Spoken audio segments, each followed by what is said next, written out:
Once you have logged into the suite services from the backstage, you're ready to access the services from the suite.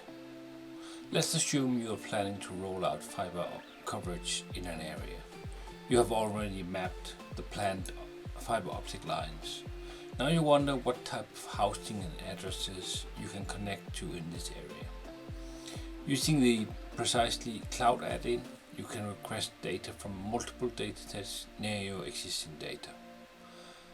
I'll select the planned polyline that I want to expect. From the Services tab, I click by location to find data around my selection. This opens the Precise Data Visualizer window, allowing me to specify the query. I specify to use my current selection. I select the intersect operator and I specify a buffer distance of 200 meters. I select the dataset address fabric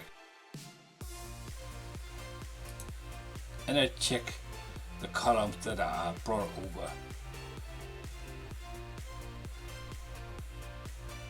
I don't need all these columns, so I'll just uncheck those that I don't need.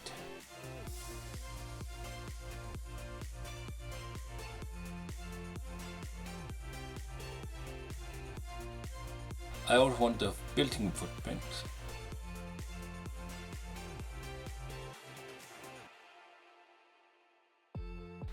And finally, I'll include the parcels as well. I make sure the options Add to Map and Auto View are checked. I uncheck Browse. I've used this before, so I know what to expect of the data. If not, I can use the sample option to bring down only a smaller sample from the Data Integrity Suite. Let's run the query to get the data downloaded. In the table just above the Run button, you can see the number of records in the three tables. Here you can see the parcels, buildings and addresses that intersect the 200 meter buffer around my selected polyline. To get a quick overview of the property types, you can now add a thematic to your addresses or your building layer. I'll use the addresses.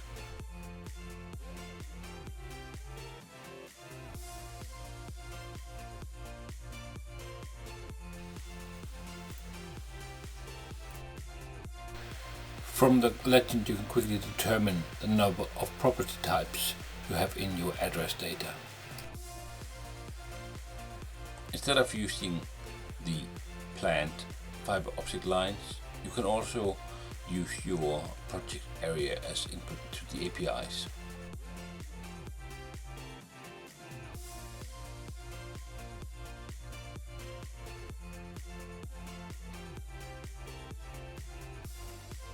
Notice how the thematic is kept and now shows the counts for the entire project area.